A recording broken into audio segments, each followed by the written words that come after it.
하나님의 말씀은 신약성경 마가복음에 있는 말씀입니다. 마가복음 14장 1절로 5절까지 그리고 10절에서 11절까지 이렇게 두 부분의 말씀을 우리가 상고하도록 하겠습니다. 먼저 마가복음 14장 1절부터 5절까지 읽고 이어서 10절부터 11절까지 계속 읽도록 하겠습니다. 1절부터 읽습니다. 시작.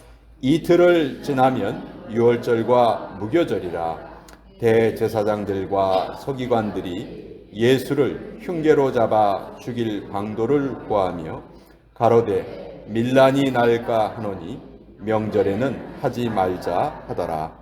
예수께서 베다니 나병 환자 시몬의 집에서 식사하실 때 한 여자가 매우 값진 향유 곧 순전한 나드 한 옥합을 가지고 와서 그 옥합을 깨뜨려 예수의 머리에 부으니 어떤 사람들이 화를 내어 서로 말하되 어찌하여 이 향유를 허비하는가. 이 향유를 300데나리온 이상에 팔아 가난한 자들에게 줄 수 있었겠도다 하며 그 여자를 책망하는지라. 열둘 중에 하나인 가룟 유다가 예수를 넘겨주려고 대제사장들에게 가매 그들이 듣고 기뻐하여 돈을 주기로 약속하니 유다가 예수를 어떻게 넘겨줄까 하고 그 기회를 찾더라. 하나님의 말씀입니다. 아멘. 잠깐 기도하겠습니다. 아버지, 오늘도 우리의 마음판을 하나님의 말씀 앞에 올려드립니다.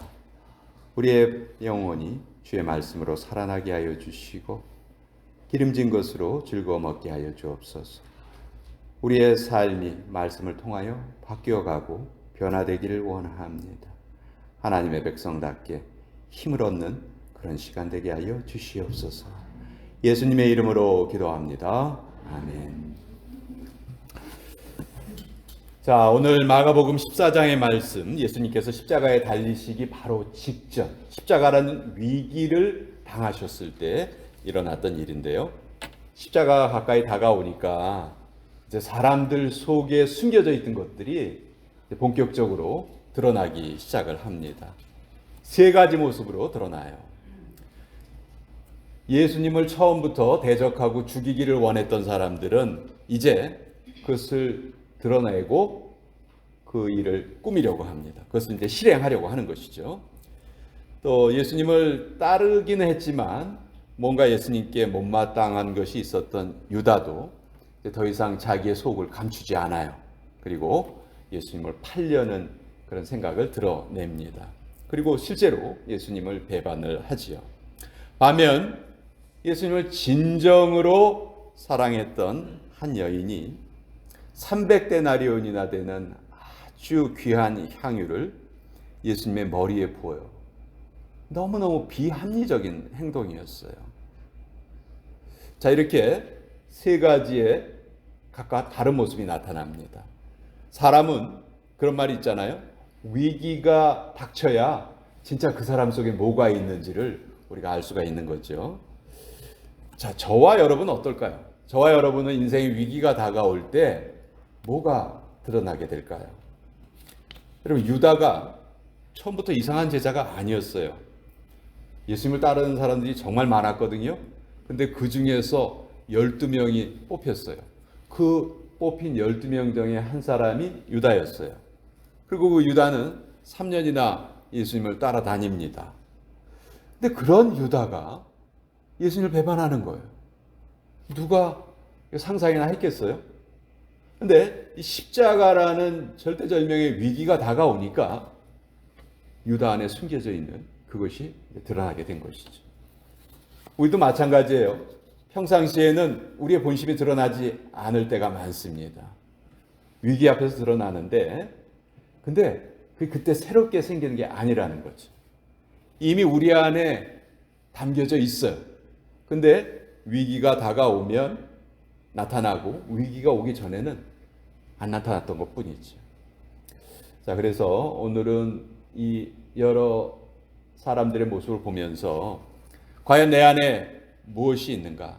내 안에 있는 믿음의 실체가 무엇인가? 그것을 우리가 말씀을 통해서 다시 한번 살펴봤으면 좋겠습니다.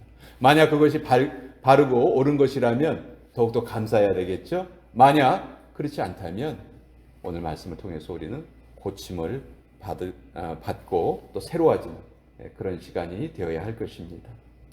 자, 아까 세 종류의 사람이 드러난다고 했는데요. 첫 번째, 예수님을 죽이려 했던 사람들이죠. 대제사장들과 서기관들이에요.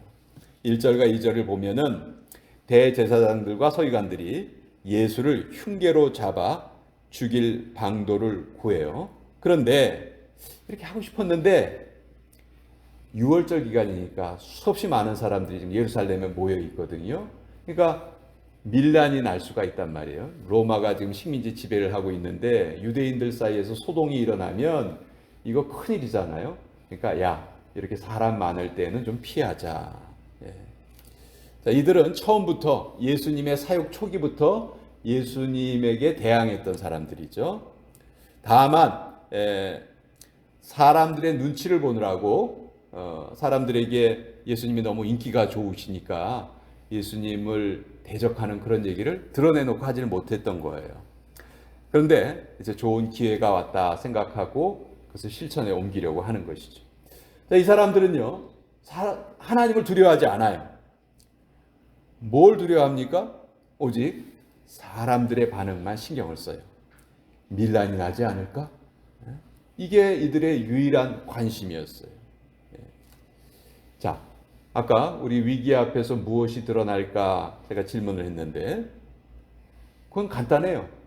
내가 진짜 뭘 두려워하는지에 따라서 위기 앞에서 뭐가 드러나는지가 결정이 되는 거예요. 하나님을 두려워하는가? 사람을 두려워하는가?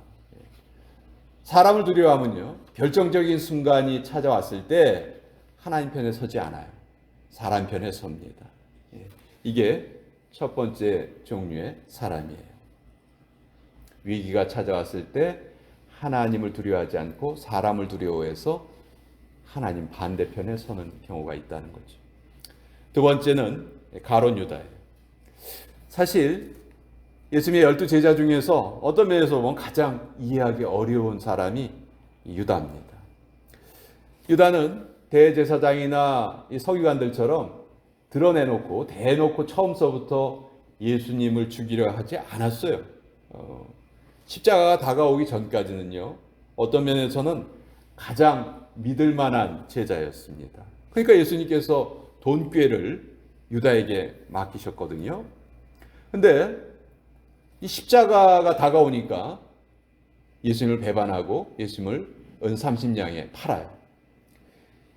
자, 그런 그를 향해서 성경은 뭐라고 말씀하셨냐면 차라리 그는 이 세상에 태어나지 않았으면 더 좋을 뻔했다. 그러니까 이 유다라는 존재가 이 땅에 태어난 것 자체가 너무도 큰 불행이다. 그렇게까지 이야기를 해요. 정말 들어서는 안 되는 말을 들은 사람이죠. 도대체 이 유다 안에 뭐가 있었기 때문에 성경이 이렇게 말씀을 하실까? 오늘 본문을 통해서 좀 알아보고자 하는데요. 자, 이 유다의 속에 안에 뭐가 있는가를 알기 위해서는 또 다른 한 사람을 먼저 살펴봐야 돼요. 자, 예수님께서 십자가를 지시기 2, 3일 전이었어요. 이 베다니에 있는 시몬의 집에서 예수님이 식사를 하세요. 근데 이 식사 도중에 갑자기 한 여인이 식사 자리에 들어와요. 요한복음에 보면 이 여인의 이름이 마리아다 이렇게 말해요. 그래서 베다니의 마리아 이렇게 우리가 부르죠. 근데 이 베다니의 마리아가 순전한 나드, 이 나드는 아주 그 소중한 그 향수였거든요.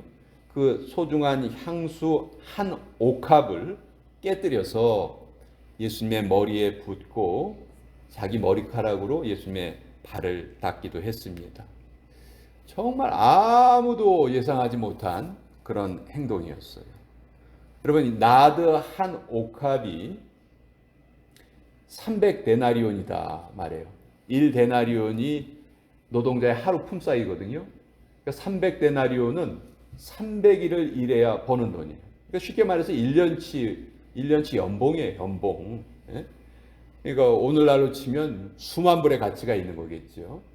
자, 단 한 번의 이벤트를 위해서 그 수만 불의 가치가 있는 그 향유를 깨뜨린다는 거 너무 큰 돈이잖아요. 너무 엄청나게 큰 돈이잖아요. 뭐 한 몇십 불 정도도 큰 돈이라고 할 수 있는데 몇만 불이나 되는 그 가치를 지닌 향유를 깨뜨려 버렸으니까요. 자, 유다가 이걸 보고 화가 났습니다. 사실 이 사건이요, 유다가 예수님을 배반하는 결정적인 계기가 돼요. 유다가 뭐라고 얘기하냐면, 어떤 사람들이 화를 내어 서로 말하되 어찌하여 이 향유를 허비하는가? 이 향유를 300데나리온 이상에 팔아서 가난한 자들에게 줄 수 있었겠도다. 이렇게 말하면서 그 여자를 책망했다. 성경은 이렇게 기록하고 있어요. 또 똑같은 기사가 적혀져 있는 요한복음은 이렇게 말해요. 제자 중 하나로서 예수를 잡아줄 가룟 유다가 말하되 이 향유를 어찌하여 300데나리온에 팔아 가난한 자들에게 주지 아니하였느냐. 요한복음에 보면 이렇게 화를 낸 사람이 유다다라고 분명히 밝히거든요. 유다는 이 향유를 깨뜨린 이 사건이 너무너무 못마땅했던 거예요. 너무 화가 났어요. 왜 이렇게 유다가 이 사건에 대해서 화를 냈을까? 첫 번째는 너무 효율적이지 않았던 거예요. 너무 효율적으로 보이지가 않았어요. 여러분, 유다는 계산에 능했던 사람입니다. 돈깨를 맡았다는 것은 아주 현실적이고 또 계산이 빨랐다, 그런 말이겠죠. 자, 이렇게 늘 효율성을 추구하는 유다의 입장에서는 이 일은 너무너무 어처구니 없는 일이에요. 너무 비효율적인 일이에요. 아니, 그 300데나리온이 되는 그 비싼 향유를 예수님 머리에 붓는다고 예수님 뭐가 달라지냐? 예수님이 갑자기 죽지 않는 몸으로 변화되시냐? 차라리 그 돈으로 가난한 사람들을 돕는 게 훨씬 더 낫지. 그게 훨씬 더 효율적이지. 그런 마음으로 마리아를 책망을 해요. 그런데 예수님이 유다가 이렇게 말하는 걸 듣고 아주 이상하게 말씀하시는 거예요. 예수님이 뭐라고 말씀하시냐면, 가만두라. 그가 내게 좋은 일을 하였느니라. 예수님이 유다에게 이렇게 말씀하셨거든요. 이 대답이 유다의 머릿속을 복잡하게 만든 거예요. 아니, 내가 지금 뭐 잘못 들었나? 가만두라고? 아니, 이렇게 큰 낭비를 했는데 머리 위에다가 몇만 불을 쏟아 부었는데 그 몇만 불이 지금 공중으로 사라졌는데 그걸 가만두라고? 야, 이분은 전혀 효율적인 분이 아니구나. 가난한 사람들을 돕겠다는 생각이 전혀 없는 분이시구나. 메시아라면 당연히 구제하고 선을 행하고 가난한 사람들을 돕고자 하는 그런 마음이 있으셔야 하는 거 아니야? 유다의 생각이 흔들리는 거예요. 유다가 마음이 흔들립니다. 자, 유다가 생각하기에는요, 유다에게 의미 있는 신앙은 뭐였냐 하면, 가난한 자들을 구제하고 소외된 자들을 도와주고 약한 자들을 돕고, 그래서 이 세상을 더 살만한 세상으로 만드는 것, 그것이 유다가 예수님을 따를 때 예수님에게 기대했던 거예요. 그것이 유다가 생각했던 구원의 의미였어요. 자, 그것을 구원이라고 생각하고 있던 유다에게 이 마리아의 행위는 정말 미친 행위예요. 광적인 행위예요. 그래서 마리아를 꾸짖었습니다.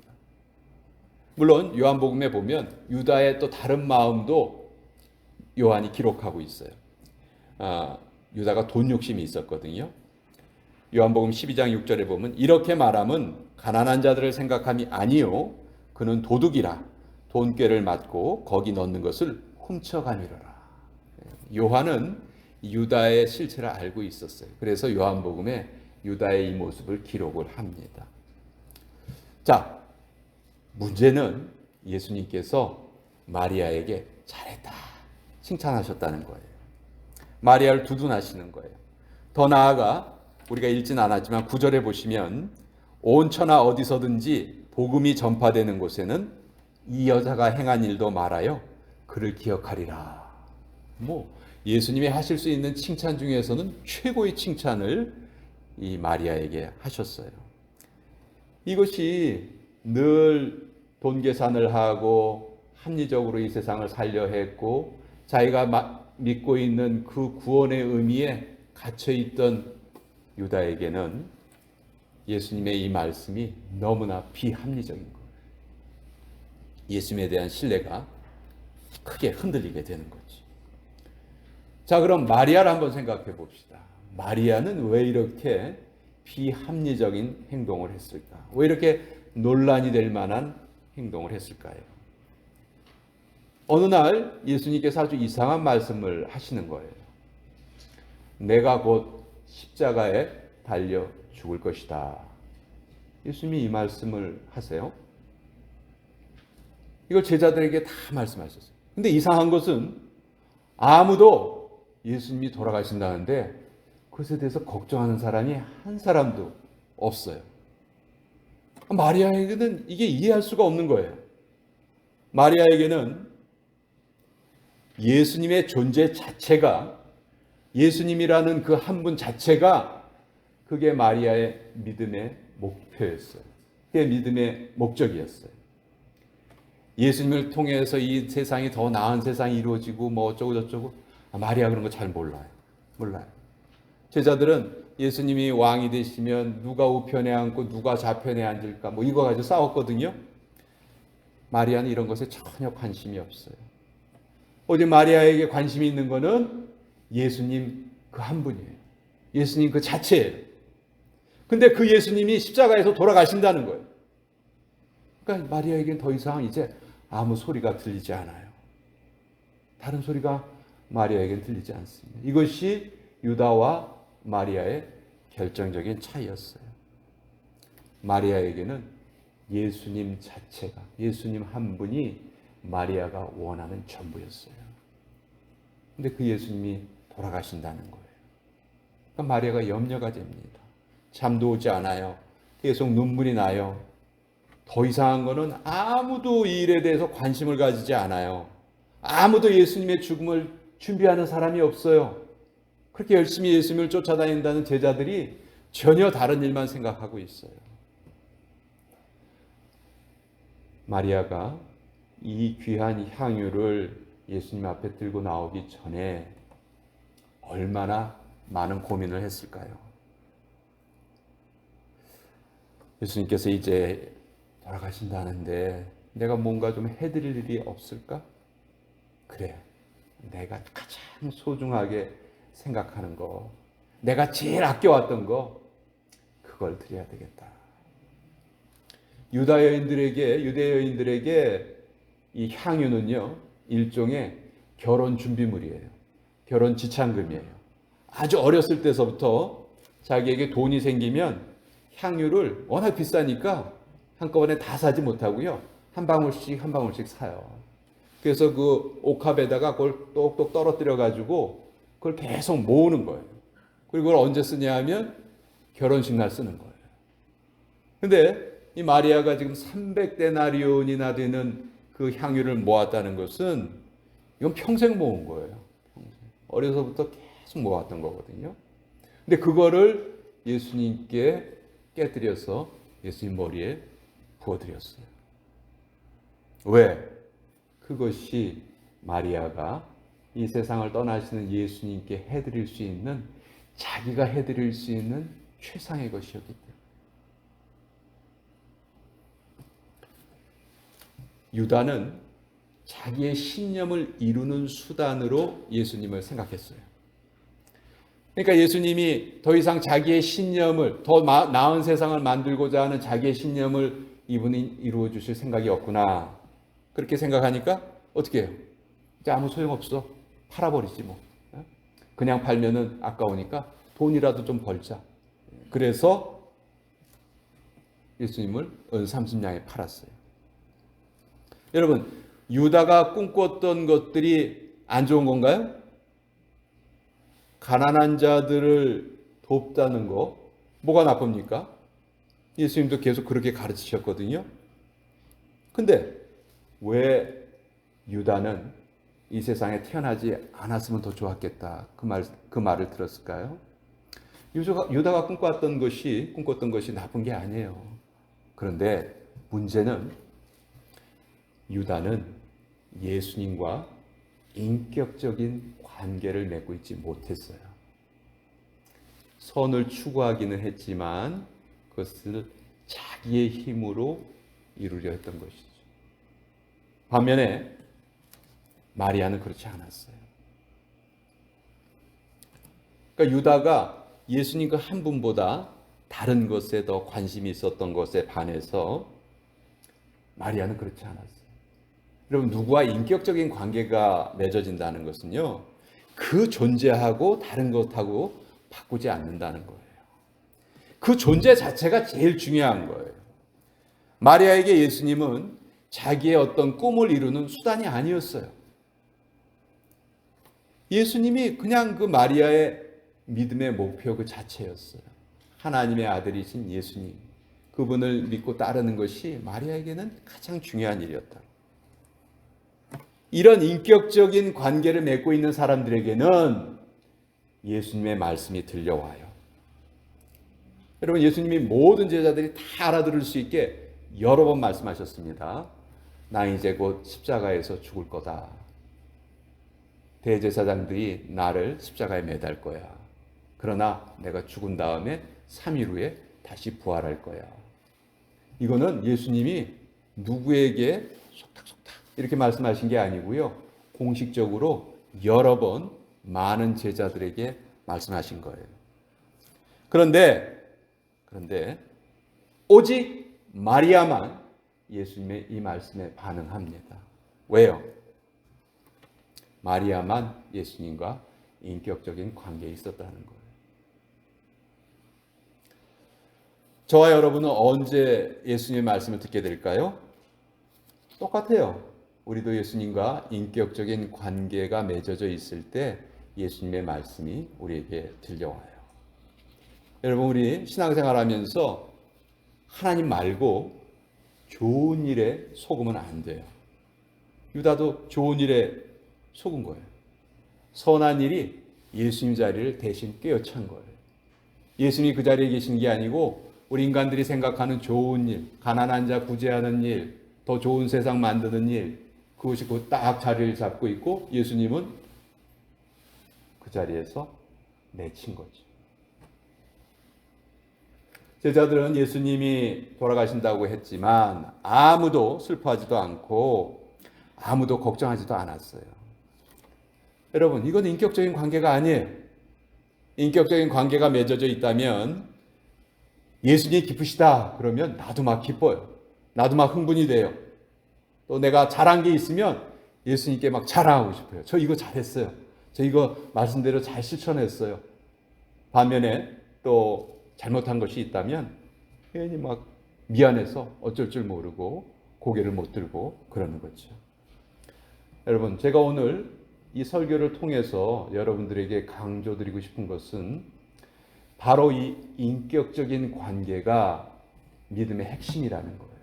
이것이 신앙의 본질이라는 거예요. 성경은 이것을 사랑이라고 말해요. 성경은 결국 신앙의 핵심이 딱 두 가지다.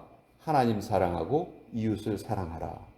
즉 다른 말로 하면 하나님과 인격적인 관계를 맺고 내 이웃과도 인격적인 관계를 맺어라.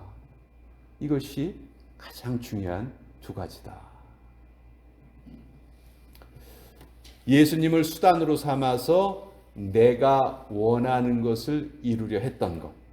그것이 가룟 유다가 했던 행위입니다. 그러나 인격적인 관계를 예수님과 맺고 있었던 마리아는 그런 거 관심이 없습니다. 인격적인 관계를 맺은 사람은 다른 사람 눈에는 너무 이상해 보이고 이해할 수 없는 낭비처럼 보이는 일도 할 수가 있어요.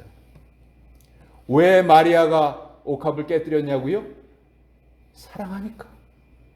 예수님을 사랑하니까. 다른 사람들 눈에 너무 이상하게 보였어요. 낭비였죠. 왜?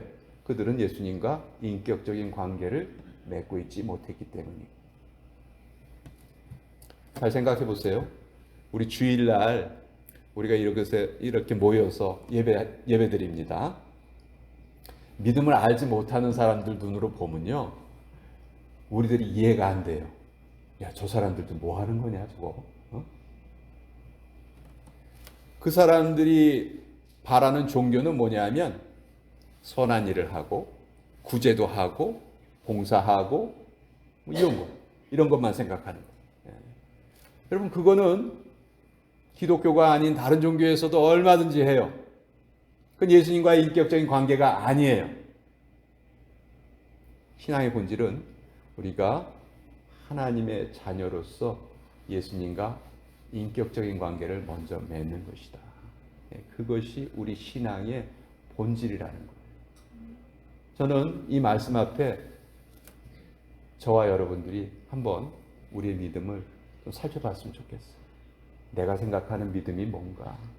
내가 이 교회를 통해서 이루고자 하는 일이 뭔가? 우리는 이 교회를 통해서, 우리 믿음 생활을 통해서 하나님과 더 깊은 관계를 맺어가는 거예요. 그것이 우리에게 가장 중요한 일이에요. 그 외의 것은 다 부수적인 일이라는 것이죠. 오늘 이 말씀 여러분과 함께 나누어 보았습니다. 같이 기도하겠습니다. 아버지, 십자가의 위기 앞에서 사람들은 여러 가지 모습을 보였습니다. 예수님을 대적하는 자도 있었고 또 제자인 줄 알았지만 예수님을 배반했던 자도 있었습니다. 반면에 자기의 가장 귀한 것으로 예수님의 장례를 준비했던 마리아와 같은 여인도 있었습니다. 그녀는 예수님과 깊은 인격적인 관계를 맺는 그 믿음의 실체가 있었기 때문에 다른 사람들에게 불합리해 보이는 일도 선뜻 얼마든지 할 수 있었습니다. 아버지, 우리 믿음의 본질은 무엇입니까? 내 안에 무엇이 숨겨져 있습니까? 위기의 때에 무엇이 드러나고 있습니까? 아버지 하나님, 정말 하나님과 깊은 관계를 맺는 우리 모두가 되게 하여 주시옵소서. 예수님의 이름으로 기도합니다. 아멘.